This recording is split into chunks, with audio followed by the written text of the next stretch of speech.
Guys, good morning guys. Good morning, good morning.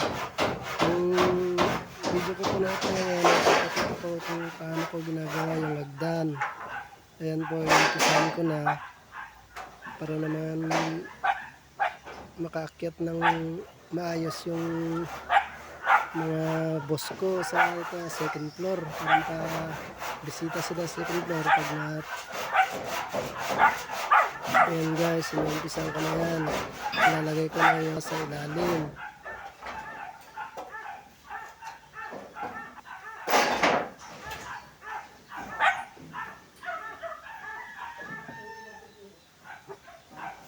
Ayan guys, yan. Bali may kasama ako dyan para taga putol ko ng kahoy. Tsaga siyang naglalagar ng mga kahoy para iabot sa akin. At ako naman ang taga-kabit. Ayan guys. Ayan.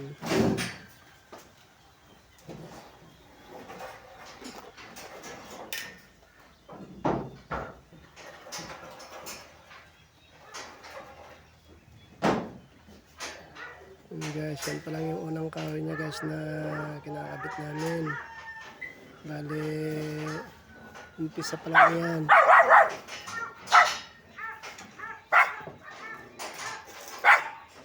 Ayan, yan guys. Inabot niya sa akin yung isang kahoy para ikabit ko. Ayan.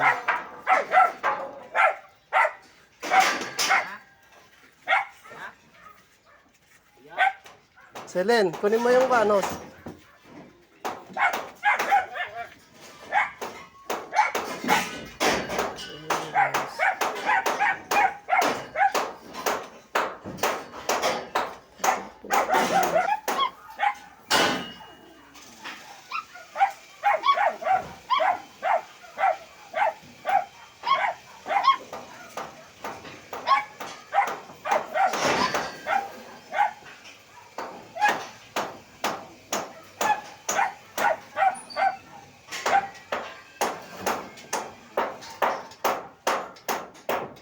Ayan guys. Ayan.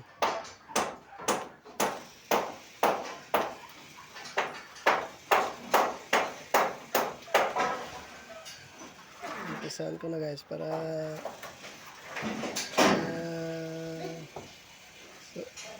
susunod na araw bubusan na namin yan.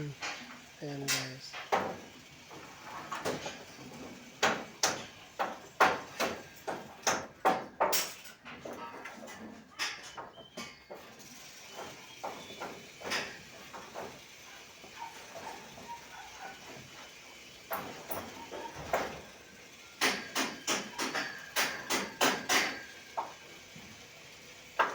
Ang haba itong hagdan na ito guys, na 19 step.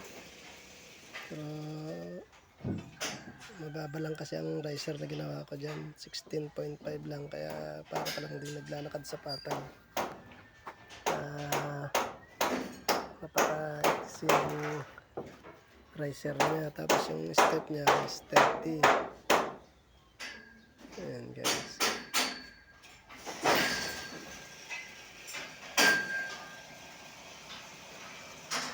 Yan lang naman yung part na mahirap maglagay ng unang kahoy. Tapos na yan, wala nang mahirap na trabaho niya. Yung pagbubakal, simple lang. Ito lang yung pagporma lang sa ilalim ng medyo mahirap. Kasi kailangan makuha mo yung tamang angle niya para pare-parehas yung base ng buhos ng hagdan. Ayan guys.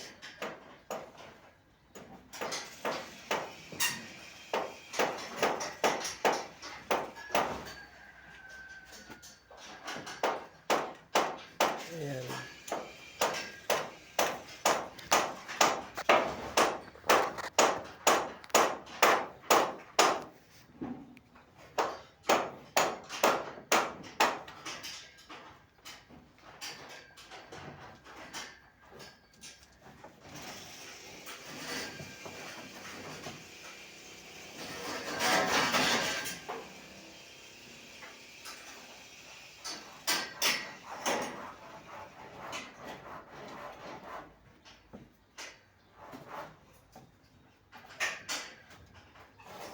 Ayan guys, ilang kain na lang. Matatapos na yan.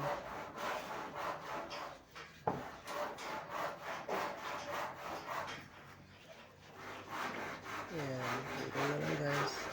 Ang kakabit ko para maiwan ko na yung mga plywood dyan. Pinulit niya. Ayan guys. So, na guys, naikabit ko na lahat. So, kakabit na lang namin yung plywood. Ayan. Ayan guys. So, ayan na guys. Ayan na lang nasa ilalim ang lalagyan namin ng brace. Ayan. Matatapos na yung ilalim. Ayan.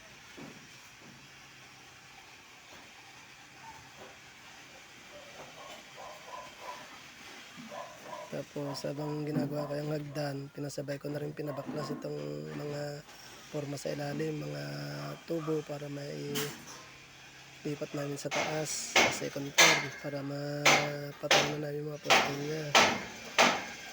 Ayan na guys. Lalagay na ako ng bridging para sa tubo ng plywood. Ayan.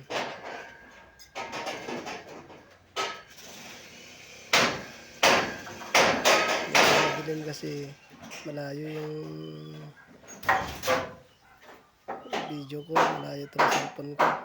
Medyo ganyan. Medyo madilim. Wala kasing madaling pagpistuhan itong cellphone kaya hindi na lang pinesto sa harapan. Kaso nga lang, medyo madilim. Ayan guys. Ayan, naglalagay na ako ng bridging para mailagay na namin yung plywood.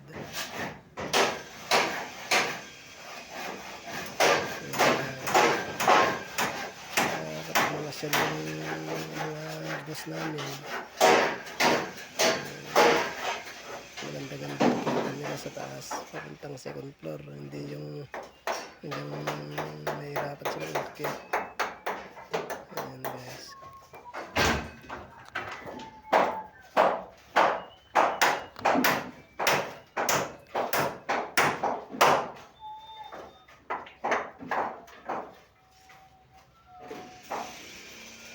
Ayan na yung kasama ko na kauha ko, taga-photo ko ng pa-skill din yan. Kaya maglalagari yung mga kahoy. Ayan guys.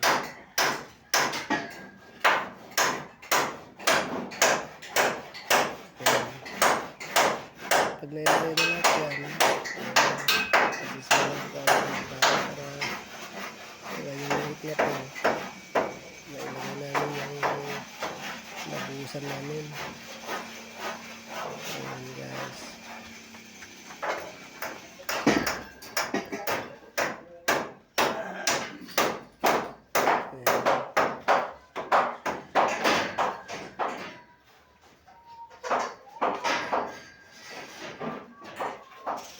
Ito naman kasi kahit sobrang init, may pinalagay na pang sa mga tao doon sa taas para hindi gaano mainit sa pagtatrabaho natin kasi hindi ko na masyado kayang init. Ayan. Mahirap na heat stroke mga kaibigan, kaya ganyan. Nagpalagay ako ng plywood na lilim ko para maiwasan yung tama ng sobrang sikat ng araw. Ayan guys, kaya malilim dyan sa pinagpagawa ko kasi yung plywood na sa taas. Nalagay ko para hindi ako direktang tamaan ng sikat ng araw. Napakalakas ng sikat ng araw ngayon, 44 degrees. Init. Ayan guys.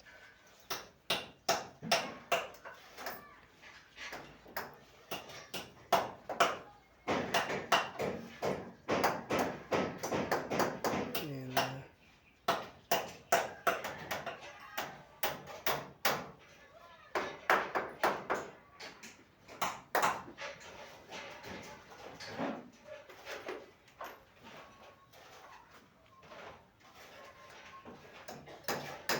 Ang dali lang naman gawin ng hagdan.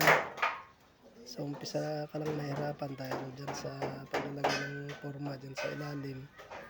Yan lang ang dapat na naka-accurate para pantay yung base ng buhos natin ng hagdan. Kasi kapag nagkamali ka dyan, nagkamali tayo dyan, manipis sa taas, makakapal sa baba,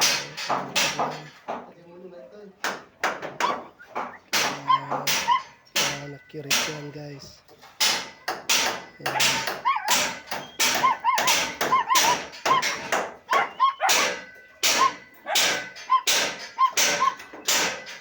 Yan guys.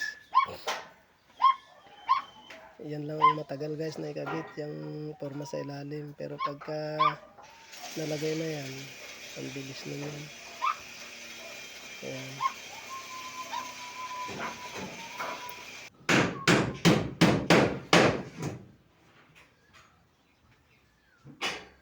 Ayan na guys. Yung kasama ko na paglagay ko ng plywood. Sobrang napagod na ako sa paglalagay ng plywood, kaya siya naglagay ko ng plywood. Ito accurate na yan. Ayan na lang yung gagawin niya.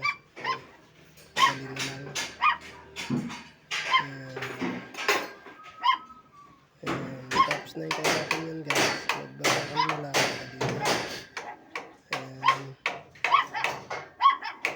Nabawas ko yung nasa ilalim kasi mas mataas yung kabilang dulo niya, kaya dapat mabawasan yan para pantay yung plywood.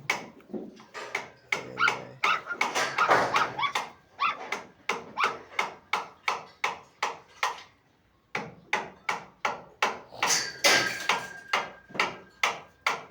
Ayan guys, tapos na yan. Tapos na yung kahirapan yan guys. Kaya thank you for watching. Bye bye.